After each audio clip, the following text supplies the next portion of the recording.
My dear students, doctor James Tyler രചിച്ച lectures on homeopathic materia medica എന്ന പുസ്തകത്തെ ആധാരമാക്കിയുള്ള ഈ പ്രോഗ്രാമിലേക്ക് നിങ്ങൾക്ക് ഏവർക്കും വീണ്ടും സ്വാഗതം.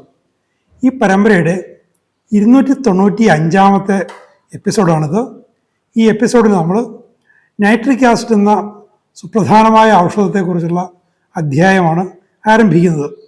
നിങ്ങൾക്കറിയാവുന്നതുപോലെ വളരെ പ്രധാനപ്പെട്ട, വളരെ വിലപ്പെട്ട ഒരു ഔഷധമാണ് നൈട്രിക് ആസിഡ്. ഈ ആദ്യ ഭാഗത്ത് അതിൻ്റെ പൊതു സ്വഭാവങ്ങളെക്കുറിച്ച് പറയുന്നുണ്ട്. അതിൻ്റെ ചില്ലി നേച്ചർ, അസ്ഥികളുമായിട്ട് ബന്ധപ്പെട്ട സവിശേഷമായ കാര്യങ്ങൾ, അർബുദ രോഗത്തിൻ്റെ ചികിത്സയിൽ ഇതിനുള്ളൊരു സ്ഥാനം, അതുപോലെ ഒരു സവിശേഷമായൊരു ഹൈപ്പർ സെൻസിറ്റിവിറ്റി, ഉയർന്ന പൊട്ടൻഷ്യലോടുള്ള വളരെയധികം സെൻസിറ്റീവായ ആളുകളിൽ നൈട്രിക് ആസിഡിൻ്റെ ഉപയോഗം, നൈട്രിക് ആസിഡിൻ്റെ മെൻ്റൽ സിംറ്റംസ്, അതിൻ്റെ ഒരു സിഫിലിറ്റിക് നേച്ചർ ഒക്കെ ഈ ഒരു ഭാഗത്ത് വരുന്നുണ്ട്. നൈട്രിക് ആസിഡ് പേഷ്യനെ തിരിച്ചറിയാനുള്ള ഒരു ഗന്ധം, കുതിരമൂത്രത്തിൻ്റെ ഗന്ധം, ഞാൻ ഇതിനു മുമ്പുള്ളൊരു എപ്പിസോഡിൽ ഇത് പറഞ്ഞതാണ് ആ കാര്യം. അപ്പോൾ അങ്ങനെ വളരെ പ്രധാനപ്പെട്ട നിരവധി വിവരങ്ങൾ പാക്ക് ചെയ്തിരിക്കുന്ന ഒരു പ്രാരംഭ ഭാഗമാണ് ഇവിടെയുള്ളത്. നമുക്കിത് പരിശോധിക്കാം. ഗ്രേറ്റ് ജനറൽ വീക്ക്നെസ്, പൊതുവെയുള്ളൊരു ക്ഷീണ സ്വഭാവം, വളരെ വലുതായിട്ടുള്ളൊരു ക്ഷീണ സ്വഭാവം. നമ്മൾ പല ഔഷധങ്ങളും ഇത് കാണുന്നുണ്ട്. ഈ ക്ഷീണ സ്വഭാവം എന്ന് പറയുമ്പോൾ, ഒരു അമീഷിയേറ്റഡ് കണ്ടീഷൻ എന്നൊക്കെ പറയുമ്പോൾ, ആ രോഗിയുടെ ഒരവസ്ഥ നിരവധി കാലത്തെ സഹനങ്ങൾ കൊണ്ട്, തെറ്റായ ചികിത്സാ രീതികളുണ്ട്, ഭക്ഷണക്രമത്തിലെ തെറ്റായ രീതികൾ കൊണ്ട്, തെറ്റായ ജീവിത സാഹചര്യങ്ങൾ കൊണ്ടൊക്കെ വല്ലാതെ പ്രയാസത്തിലായി ക്ഷീണിച്ച അവശരായ രോഗികളുടെ ഒരവസ്ഥ. അപ്പോൾ അതിൽ നമ്മൾ മനസ്സിലാക്കാനുള്ളത്, പഴയ രോഗാവസ്ഥകളിൽ ഹോമിയോപ്പതി ഔഷധങ്ങളുടെ വളരെ വമ്പിച്ച പ്രയോഗ സാധ്യതയാണ്. അപ്പോൾ ഒട്ടുമിക്ക പ്രധാനപ്പെട്ട ഔഷധങ്ങളിലും അങ്ങനെ അത് വരുന്നുണ്ട്. അപ്പോൾ അതാത് രോഗികളുടെ തനിമയായ ലക്ഷണങ്ങളുടെ സാഹല്യം വെച്ചുകൊണ്ട് ഉചിതമായ ഔഷധങ്ങൾ തിരഞ്ഞെടുത്തു കഴിഞ്ഞാൽ അത്തരം ക്ഷീണിതാവസ്ഥയിൽ നമുക്ക് അവരെ കരകയറ്റാൻ പറ്റും. ഫീബിൾ റിയാക്ഷൻ, റിയാക്ട് ചെയ്യുന്നില്ല. എക്സ്ട്രീം സെൻസിറ്റിവിറ്റി, അങ്ങേറ്റ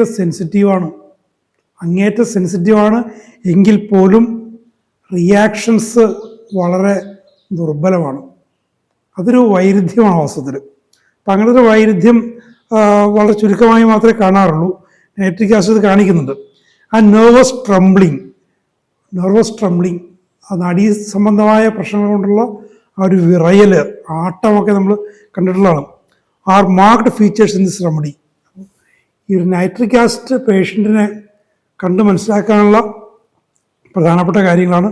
വല്ലാതെ ക്ഷീണിതമായിരിക്കുന്നു, റിയാക്ഷൻസ്, പ്രതികരണങ്ങൾ വളരെ ദുർബലമാണ്, അതേസമയം അങ്ങേറ്റം സംവേദനക്ഷമതയുണ്ട്, നാഡീ സംബന്ധമായ ഒരു അവസ്ഥ കൊണ്ട് വിറയലുണ്ട്. അതാണ് ഒരു ചിത്രം ഒറ്റ വരിയിൽ കണ്ട് പറയുക. Patients greatly broken by long suffering, pain and sickness, physical more than mental suffering. ഇവിടെ മാനസികമായ സഹനത്തെക്കാൾ കൂടുതലും ശാരീരികമായ സഹനമാണ് നൈട്രിക് ആസിഡ് ഉള്ളത്. അങ്ങനെ ദീർഘകാലത്തെ സഹനങ്ങൾ കൊണ്ട്, വേദന കൊണ്ട്, രോഗാവസ്ഥകൾ കൊണ്ട്, സുദീർഘമായ സഹനം കൊണ്ട് ആ രോഗി വല്ലാതെ തകർന്നുപോയി. ഗ്രേറ്റ്ലി ബ്രോക്കൺ, ആൾ തകർന്നുപോയി. അപ്പം അങ്ങനത്തെ തകർന്ന അവസ്ഥകളെ കാണുമ്പോൾ നമ്മൾ ഇവരെ എന്ത് ചെയ്യും എന്നൊക്കെ ആശങ്കപ്പെടേണ്ട കാര്യമില്ല. വിശേഷം ഞാനിത് വായിച്ച് തുടങ്ങിയപ്പോൾ, പണ്ട് 86-87 വായിച്ച് തുടങ്ങിയപ്പോൾ എൻ്റെ മനസ്സിലേക്ക് വന്നത് ക്ഷയരോഗിയുടെയും അർബുദം ബാധിച്ചവരുടെയും അവസ്ഥയാണ്. Greatly broken down. ആ ഒരു സമയത്ത് ശ്വാസകോശത്തിൽ അർബുദം ബാധിച്ച് ഇനി വീട്ടിൽ പോയി മരണത്തെ നേരിട്ട് കൊള്ളുക എന്ന് പറഞ്ഞുകൊണ്ട് തിരുവനന്തപുരം RCC എന്ന് പറഞ്ഞു വിട്ട ഒരു പരിചയക്കാരുണ്ടായിരുന്നു. അയാൾക്കന്ന് ഒരു 57 വയസ്സ്, എൻ്റെ ഇന്നത്തെ പ്രായം, ആ പ്രായമേ ഉള്ളൂ. മധ്യായുസിലേക്ക് പോലും എത്തിയിട്ടില്ല. അപ്പം ഞാനൊന്ന് ബാബുചേട്ടനടക്കം പല സുഹൃത്തുക്കളോടും പറഞ്ഞു. അപ്പം അവരൊക്കെ അന്ന് പഠനം ആരംഭിച്ചിട്ടേ ഉള്ളൂ, DHMS കോഴ്സിന് ചേർന്നിട്ടേ ഉള്ളൂ. അവർക്കൊക്കെ ഒന്ന് കേസെടുക്കാനുള്ള ഒരു ധൈര്യക്കുറവ്, പിന്നെ ശ്വാസകോശമൊക്കെ ആകെ നശിച്ചുപോയി എന്ന് പറയുന്നു. വാസ്തവത്തിൽ അത്തരം ഈ ആന്തരികമായ പരിശോധനകൾ നടത്തിയുള്ള അത്തരം വിധി കൽപ്പനകളോട് എനിക്ക് അന്നും ഹോമിയോപ്പതി വായിച്ച പിന്നെ എനിക്ക് ഒരു മതിപ്പ് തോന്നിയിട്ടില്ല. വാസ്തവത്തിൽ ലക്ഷണങ്ങളുണ്ടെങ്കിൽ, ഒരു പ്രിസ്ക്രിപ്ഷൻ നടത്താൻ ഉചിതമായ ലക്ഷണങ്ങൾ ഉണ്ടെങ്കിൽ, നമുക്കൊരു ഔഷധം കണ്ടെത്താൻ സാധിച്ചാൽ ആ ഔഷധം കൊടുത്ത് ഉചിതമായൊരു പൊട്ടൻസി കൊടുത്ത് ഒരു വൈറ്റൽ റിയാക്ഷൻ ഉണ്ടാക്കാൻ സാധിച്ചാൽ, റിയാക്ഷൻ ഉണ്ടായില്ല, ഇൻക്യൂറബിൾ നേച്ചറാ കാണിക്കുന്ന ഒരു സാഹചര്യമാണെങ്കിൽ അത് ഇമ്മീഡിയറ്റ് അമീലറേഷനും പിന്നെ അഗ്രവേഷനും അങ്ങനെയൊക്കെയുള്ള അവസ്ഥകളാണെങ്കിൽ ഓക്കെ, നമുക്കത് ഇൻക്യൂറബിൾ എന്ന് പറയാം, പാലിയേഷനിലേക്ക് പോകാം. പക്ഷെ അതൊന്നുമില്ലാതെ റേഡിയോളജിക്കൽ അല്ലെങ്കിൽ പത്തോളജിക്കൽ പരീക്ഷണങ്ങൾക്ക് ശേഷം, പരിശോധനകൾക്ക് ശേഷം അത് ഒരു കേസ് ഇൻക്യൂറബിൾ ആണെന്ന് പറയുന്നത് അത് ഹോമിയോപ്പതി കാഴ്ചപ്പാടിൽ ശരിയാണെന്ന് എനിക്ക് തോന്നിയിട്ടില്ല. അപ്പോൾ വല്ലാതെ തകർന്നുപോയ രോഗികൾ, അത് നൈട്രിക് ആസിഡിൻ്റെ ഒരു സ്വഭാവമാണ്. ഇനി അവരുടെ അവസ്ഥ sensitive to cold, always chilly, വല്ലാതെ ചില്ലിയാണ്, ഒട്ടും തണുപ്പിനെ താങ്ങാൻ പറ്റുന്നില്ല അവർക്ക്. Symptoms of aggravate from becoming cold, തണുപ്പടിക്കുന്നതുകൊണ്ട് രോഗലക്ഷണങ്ങൾ വർദ്ധിക്കുന്നു. ആൻഡ് ഇൻ കോൾഡ് എയർ, തണുത്ത വായുവിൽ വർദ്ധിക്കുന്നു. ഓൾവേസ് ടേക്കിംഗ് കോൾഡ്, തണുപ്പടിച്ചാൽ ആൾക്ക് പണി കിട്ടിയിരിക്കും. The walls of blood vessels are relaxed and bleed easily, മറ്റൊരു പ്രധാനപ്പെട്ട ലക്ഷണം.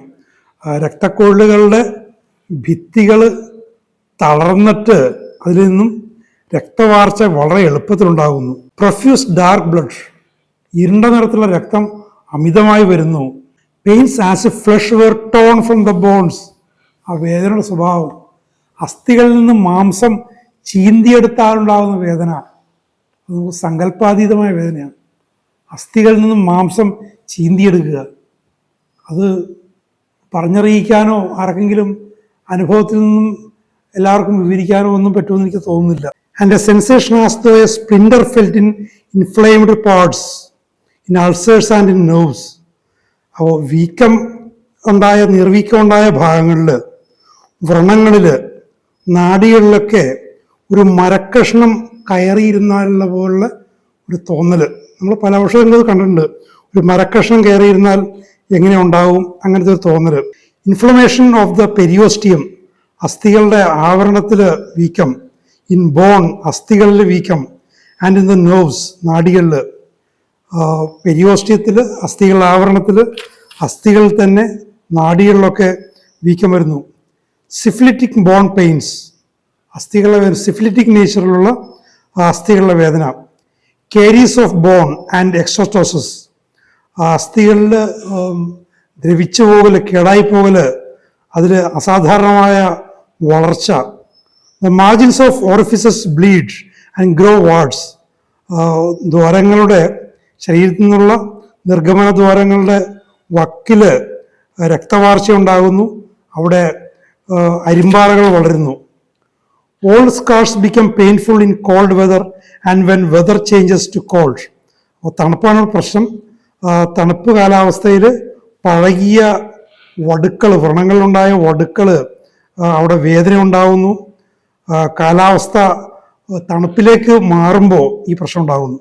പലപ്പോഴും പല സിഫിലിറ്റിക്, വിശേഷിച്ചും സിഫിലിറ്റിക് നേച്ചറുള്ളവർക്ക് തണുപ്പിൽ വരുമ്പോഴേക്കും പല പ്രശ്നങ്ങൾ ഉയർന്നു വരും. പെയിൻസ് ലൈക്ക് സ്പ്ലിൻഡേഴ്സ്, നേരത്തെ പറഞ്ഞ പോലെ തന്നെ മരക്കഷ്ണങ്ങളിരിക്കുന്ന പോലുള്ള വേദന. Inflammation of glands after the abuse of mercury in syphilitic subjects, പഴയൊരു ചികിത്സാ രീതിയിലുള്ള അവസ്ഥയാണ്. സിഫിലിറ്റിക് കണ്ടീഷനിൽ മെർക്കുറിയൽ പ്രിപ്പറേഷൻസ് കൊടുത്തുകൊണ്ടാകുന്ന, അമിതമായിട്ട് കൊടുത്തതിന് ശേഷം ഉണ്ടാകുന്ന ഗ്രന്ഥികളുണ്ടാകുന്ന വീക്കം. പ്രൊലോങ്ഡ് സൂപ്പറേഷൻ ഇൻ ഗ്ലാൻഡ്സ്, ഗ്രന്ഥികളിൽ പഴുപ്പുണ്ടായി വിങ്ങി അത് ദീർഘകാലം അങ്ങനെ നിലനിൽക്കുന്നു. With no tendency to repair, അതിനൊരു ശമനം ഉണ്ടാകുന്നില്ല. When there are sticking pains, sticking pains എന്ന് പറയുമ്പോൾ ഈ സൂപ്പറേഷനൊക്കെ ഉണ്ടാകുമ്പോൾ, പഴുപ്പൊക്കെ ഉണ്ടാകുമ്പോൾ ഉണ്ടാകുന്ന നിലനിൽക്കുന്ന ഒരു വേദന.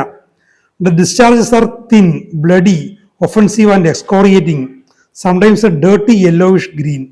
അപ്പോൾ ഈ സ്രവങ്ങൾ, പഴുപ്പിൽ നിന്നും മറ്റൊക്കെ സ്രവങ്ങൾ നേർത്തത്, അധികം കൊഴുത്തതല്ലാത്ത നേർത്തത്, രക്തം കലർന്നത്, ദുർഗന്ധമുള്ളത്, അത് സ്പർശിക്കുന്നിടങ്ങളിൽ ദ്രവിപ്പിക്കുന്ന തരത്തിലുള്ളത്, ചിലപ്പോൾ ഒരു വൃത്തികെട്ട മഞ്ഞയും പച്ചയും കലർന്ന തരത്തിലുള്ള അങ്ങനെയുള്ള ആകപ്പാടെ ഒരു ഉള്ളിൽ എന്തൊക്കെയോ കുഴപ്പമുണ്ടെന്ന് കാണിക്കുന്ന തരത്തിലുള്ള ശ്രമങ്ങൾ. ഇത് പറയുമ്പോൾ എൻ്റെ ഒരു സുഹൃത്ത് കുറേ കാലം പല പ്രശ്നങ്ങളുമായിട്ട് കിടക്കുകയായിരുന്നു. അയാളിൽ വല്ലാതെ ഗുരുതരാവസ്ഥയിലാണെന്ന് കണ്ടു കഴിഞ്ഞപ്പോൾ ഒരു ദിവസം എറണാകുളത്തൊരു സർക്കാർ ആശുപത്രിയിലായിരുന്നു. ഞാൻ ചെന്നു.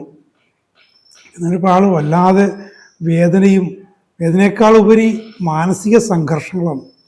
കുട്ടികൾ കുറച്ച് വൈകി വിവാഹം കഴിച്ചാൽ 2 ചെറിയ കുട്ടികളാണ്. ഈ കുട്ടികൾ വളർന്നു കാണാൻ എനിക്ക് പറ്റുമോ, കുട്ടികളുടെ എന്താവും, അങ്ങനെയൊക്കെ എന്നോട് വളരെയധികം പ്രയാസപ്പെട്ട് പറഞ്ഞു. അപ്പോൾ ഈ ഒരു അവസ്ഥ എനിക്ക് കണ്ടപ്പോൾ തന്നെ എനിക്കിങ്ങനെ തോന്നി. ഒരു ഞായറാഴ്ച സായാഹ്നത്തിലായിരുന്നു. അപ്പോൾ തന്നെ ഓട്ടോറിക്ഷത്ത് പോയി ബാബുചേട്ടനെ വിളിച്ചിട്ട് വന്നു. ഓട്ടോറിൽ തന്നെ കയറ്റിക്കൊണ്ട് വന്നു, കാണിച്ചു.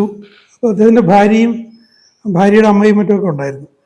അവരോടൊപ്പം സംസാരിച്ച് ഏതാണ്ടൊരു കേസ് എടുത്ത് ഒരു പാലിയേഷൻ ചെയ്യാം. ബാബുചേട്ടൻ നൈട്രിക് ആസിഡാണ് കൊടുത്തത്, ഒരു ഡോസ് നൈട്രിക് ആസിഡാണ് കൊടുത്തത്. അതിനുശേഷം ബാബുചേട്ടനെ ഞാൻ പറഞ്ഞു വിട്ടിട്ട് ഞാൻ അവിടെ രാത്രി കുറേ നേരം വൈകിയിരുന്നു. അദ്ദേഹത്തിന് വളരെയധികം മനസ്സിന് ഒരുപാട് ശാന്തയുണ്ടായി. ദിവസങ്ങളായി ഉറക്കമില്ലായിരുന്നു. അയാൾ നന്നായി ഉറങ്ങി. ഒരു 5-5:30 മണി മുതൽ രാത്രി ഒരു 9 മണി വരെ നന്നായിട്ട് ഉറങ്ങി ഉണർന്നു. അല്പം കഞ്ഞി വേണമെന്ന് പറഞ്ഞു, കഞ്ഞി കൊടുത്തു. ശരീരമൊക്കെ ഒന്ന് തുടക്കണമെന്ന് പറഞ്ഞു, തുടച്ചു. പുതിയ പൗഡറൊക്കെ ഇട്ടു, വസ്ത്രമൊക്കെ ഒന്ന് മാറ്റിയ ശേഷമാണ് ഞാൻ പോകുന്നത്. ആൾ പിറ്റേ ദിവസം മരിച്ചുപോയി. മരിച്ച ശേഷം ചടങ്ങുകളൊക്കെ കഴിഞ്ഞ ശേഷം ഞാൻ അദ്ദേഹത്തിൻ്റെ ഭാര്യയുമായിട്ട് സംസാരിച്ചു. അന്ത്യനിമിഷങ്ങൾ എങ്ങനെയായിരുന്നു? വളരെ ശാന്തമായിരുന്നു. ഇത്രയും ദിവസങ്ങളുണ്ടായ കഷ്ടപ്പാടും ഞെരക്കവും മൂളലും ഈ മനുഷ്യൻ്റെ ആശങ്കകളും, ശേഷം കുട്ടികളെക്കുറിച്ചുള്ള ആശങ്കകളും, കാരണം സാമ്പത്തികമായിട്ട് വളരെ പിന്നാക്കം നിന്നിരുന്നൊരു കുടുംബമായിരുന്നു. ഇയാളാണെങ്കിൽ ഒറ്റയാക്കി ജീവിച്ചിരുന്ന ഒരാളാണ്. അടുത്ത ബന്ധുക്കളൊക്കെ ഇല്ല. അപ്പോൾ അത്ര ആശങ്കകളൊന്നും പിന്നീട് അതിൽ പ്രകടിപ്പിച്ചില്ല, ശാന്തമായി മരിച്ചു. അതുകൊണ്ട് ഇവർക്ക്, ഈ ഭാര്യയ്ക്ക് വളരെയധികം സന്തോഷമുണ്ടായത്. ഒരു കുട്ടിയെപ്പോഴും രാത്രി കൊണ്ടുവന്നു, മൂത്ത കുട്ടിയെ കൊണ്ടുവന്നു. ആ കുട്ടിക്കും അച്ഛനെ കണ്ടു. ആ ഒരു സംഭ്രമമൊന്നും കാണിക്കാതെ ചിരിച്ച് സംസാരിക്കുകയൊക്കെ ചെയ്യുന്നുണ്ട്. ആ കുട്ടിക്കും സന്തോഷമായി. അങ്ങനെ സന്തോഷത്തോടുകൂടി പിറ്റേന്ന് ഒരു 11 മണിയായപ്പോൾ ആൾ മരിക്കുകയാണ് ചെയ്തത്. അപ്പോൾ ഞാനതാ പറഞ്ഞത്, ഈ വല്ലാതെ ബ്രോക്കൺ ഡൗൺ കണ്ടീഷൻ എന്നൊക്കെ പറയുമ്പോൾ, പ്രൊലോങ്ഡ് സഫറിങ് എന്നൊക്കെ പറയുമ്പോൾ നമ്മളതിൽ ഭയപ്പെടേണ്ട കാര്യമൊന്നുമില്ല. പലപ്പോഴും സുഖപ്പെടുത്താവുന്ന കണ്ടീഷനായിരിക്കും. ഇവരെ സംബന്ധിച്ചാൽ അങ്ങേയറ്റം പോയൊരവസ്ഥയായിരുന്നു.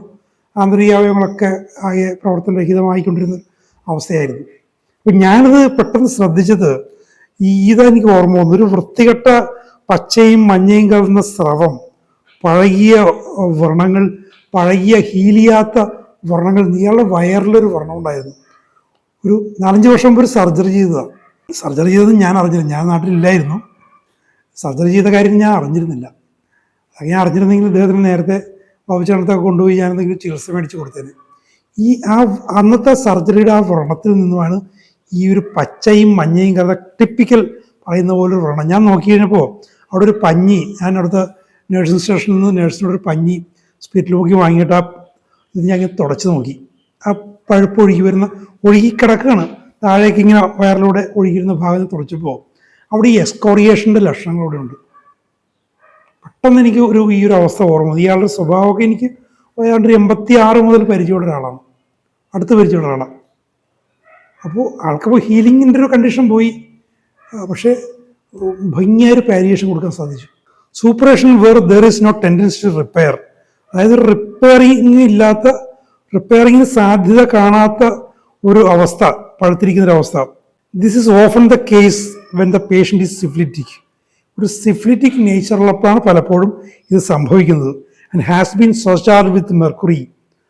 മെർക്കുറിയുടെ ദുരുപയോഗം കൊണ്ട്, ദുരുപയോഗം കൊണ്ട് അതിലാകെ മെർക്കുറി നിറഞ്ഞ് തിങ്ങിയൊരവസ്ഥ.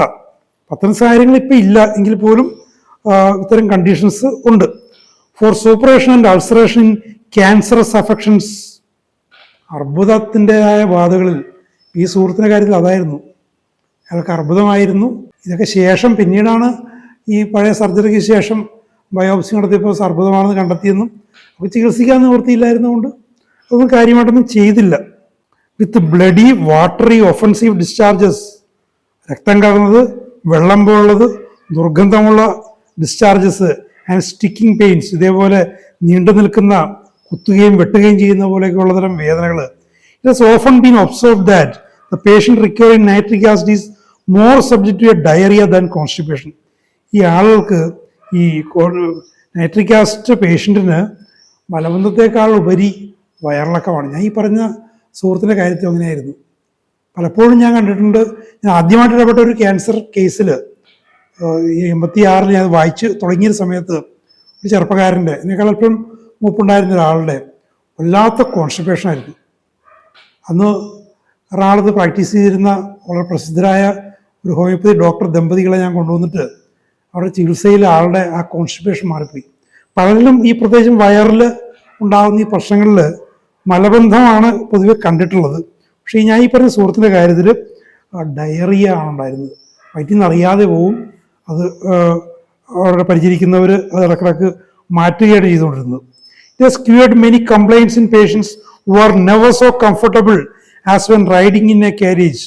ഒരു വാഹനത്തിൽ സഞ്ചരിക്കുമ്പോൾ ഉള്ളത്രയും ഒരു ആശ്വാസം അവർക്ക് മറ്റൊരിക്കലും ഇല്ല. അങ്ങനത്തെ ഒരു കംപ്ലൈൻറ്റ്സ് ഒരു വാഹനത്തിൽ സഞ്ചരിക്കുമ്പോൾ അവർക്ക് വല്ലാത്ത ഒരു ആശ്വാസം അവർക്ക് കിട്ടുന്നു. Twitching of muscles in all parts of the body. ശരീരത്തിൻ്റെ എല്ലാ ഭാഗങ്ങളിലുള്ള പേശികളിൽ ഈ അനിയന്ത്രിതമായ വലിച്ചുകോശലും മറ്റുമൊക്കെ ഉണ്ട്. Many complaints are aggravated from jar and from noise. ചെറിയ ചലനങ്ങൾ കൊണ്ട്, ശബ്ദം കൊണ്ട് ഒക്കെ ഇയാളുടെ പ്രശ്നങ്ങൾ വർദ്ധിക്കുന്നു. Even his pains are aggravated from noise. ശബ്ദം കൊണ്ട് വേദന പോലും വർദ്ധിക്കുന്നു. ഞാൻ നേരത്തെ പറഞ്ഞ കേസിൽ അതൊക്കെ കറക്റ്റായിരുന്നു. Nitric acid patients are often extremely sensitive to medicines.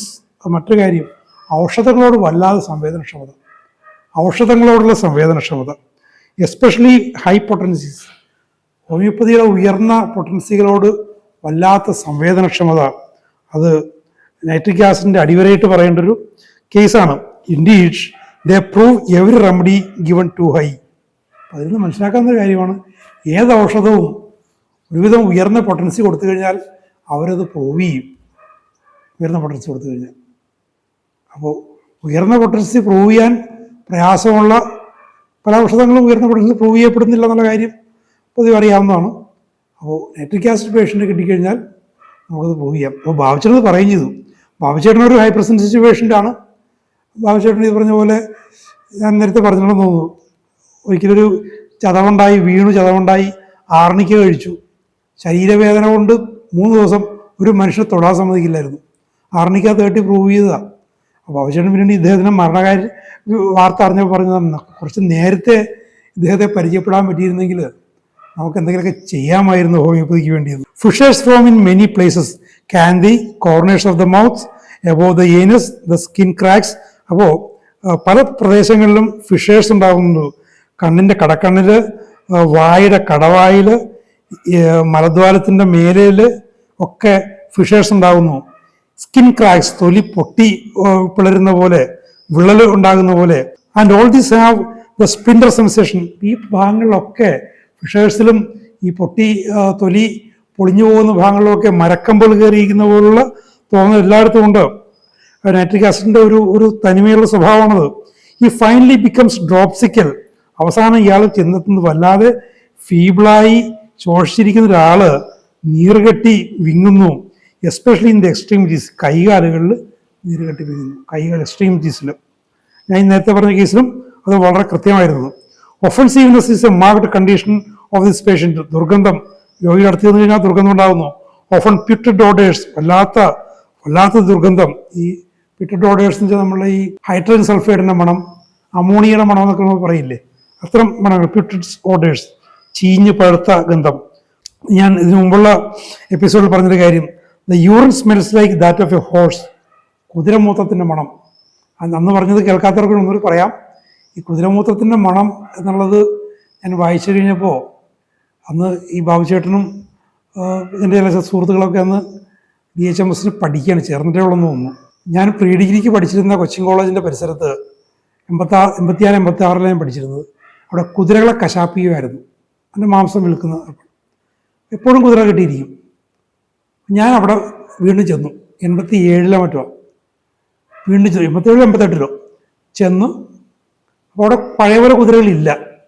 ഞാൻ അന്വേഷിച്ചിട്ട് കുതിരകളെ കെട്ടിയിരിക്കുന്ന വേറെ സ്ഥലം മട്ടാഞ്ചേരിയോ അടുത്ത് വേറെ സ്ഥലത്തുണ്ടെന്ന് പറഞ്ഞിട്ട് അവിടെ ചെന്നിട്ട് ഒരു കുതിര മൂത്രമൊഴിക്കാൻ കാത്തിരുന്ന് കഴിഞ്ഞപ്പോൾ നമുക്കതിൻ്റെ അടുത്തേക്ക് ചെല്ലാൻ സാധിക്കില്ല. മൂത്രമൊഴിക്കുന്ന സമയത്തൊക്കെ അത് ആക്രമിക്കും.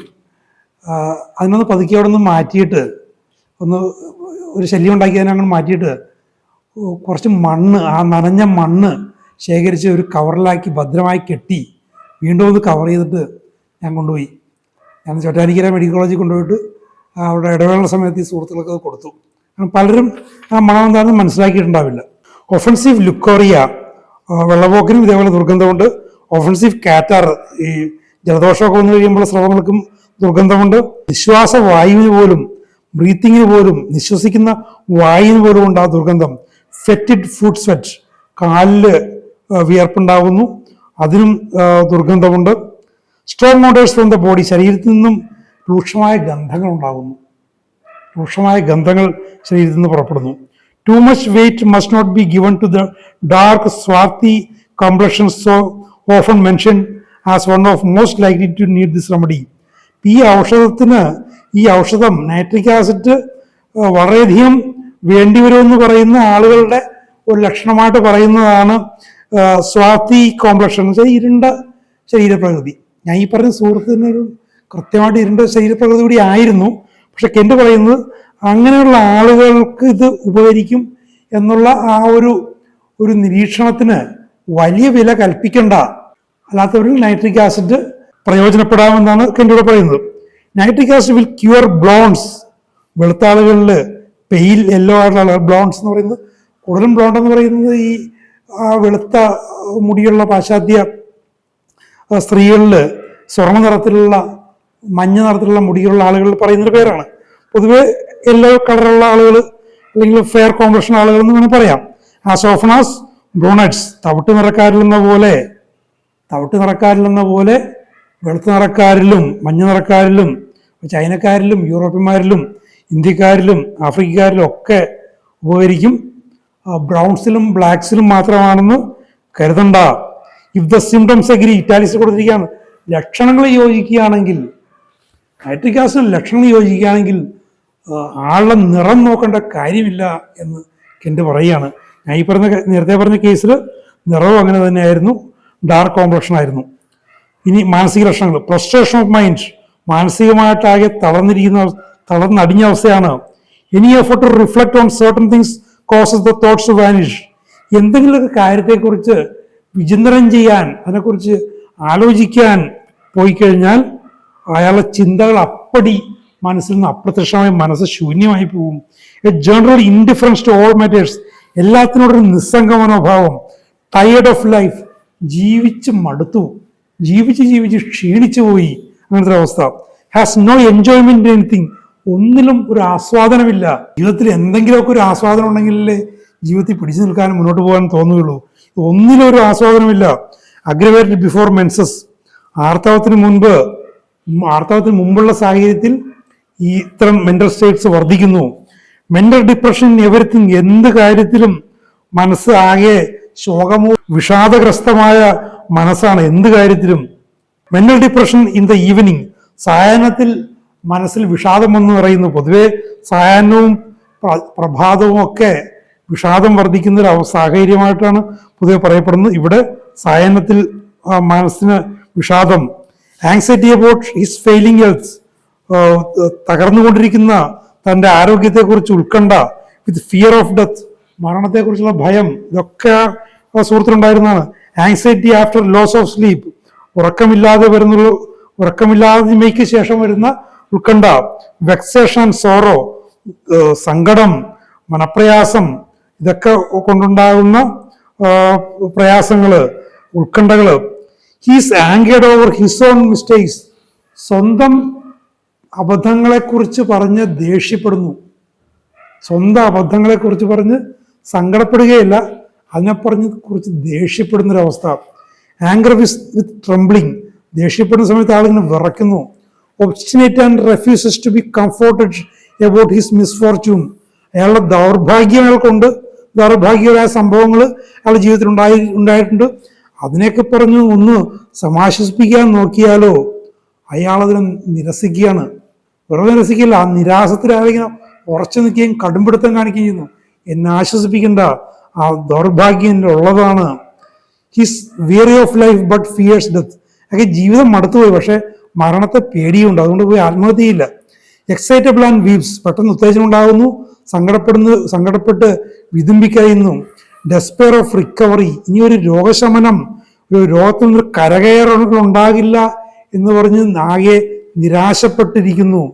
ഹോപ്പ്ലെസ്നെസ്. അയാളുടെ പ്രത്യാശ നഷ്ടപ്പെട്ടു പോയി. Easily startle. പെട്ടെന്ന് ഞെട്ടുന്നു. ഫ്രൈറ്റൻഡ്. പെട്ടെന്ന് ഭയചകിതയാകുന്നു. Starts from frights on falling asleep. പെട്ടെന്ന് ഉറക്കത്തിലേക്ക് വീഴുമ്പോൾ ഭയം കൊണ്ട് ഞെട്ടുന്നു. ഞാൻ ഈ പറയുന്ന സുഹൃത്തിൻ്റെ കാര്യത്തിൽ ബാബുച്ചേട്ടൻ വന്ന് കൃത്യമായിട്ട് കേസെടുത്തപ്പോഴാണ് അദ്ദേഹത്തിൻ്റെ ഭാര്യയുടെ അമ്മ പലപ്പോഴും ഇയാൾ ഉറങ്ങുമ്പോൾ ഉറക്കമളച്ചിരിക്കുമായിരുന്നു. എന്തെങ്കിലും ഒരു ജനറൽ വാർഡിലാണ്, ഓപ്പൺ വാർഡിലാണ്, കൊതുകോ ഈച്ചയൊക്കെ വന്ന് ഇയാളെ ശല്യപ്പെടുന്ന എഴുതിയിട്ട് ഒരു വിസറിയുമായിട്ട് ഇങ്ങനെ കാത്തിരിക്കുമായിരുന്നു ഇയാളുടെ ഭാര്യയുടെ അമ്മ. ആ സ്ത്രീ ബാബുച്ചേട്ടനോട് പറഞ്ഞൊരു കാരണം ഇതാണ്: ഉറക്കത്തിലേക്കാണ് വീണു പോകും, പെട്ടെന്ന് പേടിച്ചിരുന്ന പോലെ ഞെട്ടി എഴുന്നേക്കും, ചോദിക്കുമ്പോൾ ഒന്നും പറയില്ല, ആകെ സങ്കടം മാത്രമേ പറയുള്ളൂ, വിശേഷമൊന്നും പറയുന്നില്ല. Cannot comprehend what is said to him. അയാളുടെ കാര്യം പറഞ്ഞാൽ അതിനെ ഗ്രഹിക്കാൻ, മനസ്സിലാക്കാൻ ആൾക്ക് സാധിക്കുന്നില്ല. The whole mental state is better when riding in a carriage. നേരത്തെ പറഞ്ഞ കാര്യം, ശാരീരികാവസ്ഥ പോലെ മാനസികാവസ്ഥകളും ഒരു വാഹനത്തിൽ സഞ്ചരിക്കുമ്പോൾ അതിനൊരു ശമനമുണ്ട്. അത്ര മനോഹരമായ ഔഷധം. ആൾ തകർന്ന് തരിപ്പണമായി പോകുന്ന സ്ഥിതിയിൽ പോലും ഒരു വൈറ്റൽ റിയാക്ഷൻ്റെ ലക്ഷണങ്ങൾ കാണുകയാണെങ്കിൽ നമുക്കവരെ ജീവനിലേക്ക് കൊണ്ടുവരാം. എനിക്ക് പ്രത്യാശയുണ്ട് എപ്പോഴെങ്കിലും ഒരു ക്യൂറേറ്റീവ് ഒരു കണ്ടീഷൻ നൈട്രിക് ആസിഡിൽ കണ്ടെത്താൻ സാധിക്കുമെന്ന്. ഞാൻ പലപ്പോഴും ഞാനിങ്ങനെ ആളുകളെ കാണുകയും ചെയ്യുമ്പോൾ ഇങ്ങനെ തേടുന്ന, കണ്ണുകൊണ്ടും ഇങ്ങനെ തേടുന്ന ചില ഔഷധങ്ങളിലൊന്നാണ് ഈ നൈട്രിക് ആസിഡ്. ഈ സുഹൃത്തിന് ശേഷം മറ്റൊരാളും കണ്ടെത്താൻ പറ്റിയിട്ടില്ല. ഒരു ക്യൂറേറ്റീവായ ഒരു കേസിനെ കണ്ടെത്തി. ഇന്നിപ്പോൾ ധാരാളം സുഹൃത്തുക്കൾ ഹോമിയോപ്പതി പ്രാക്ടീസ് ചെയ്യുന്നവരുണ്ട്. അന്നത്തെ പോലെയല്ല. ഒരു രോഗശാന്തി ഉണ്ടായി കാണാമെന്ന് ഞാൻ പ്രത്യാശിക്കുന്നു. ഇതിനെക്കുറിച്ചുള്ള വളരെ മനോഹരമായ വിവരണങ്ങൾക്ക് എൻ്റെ പിന്നെയും തരുന്നുണ്ട്. നമുക്ക് അടുത്ത എപ്പിസോഡുകൾ അവ കേൾക്കാം. Thank you very much for watching.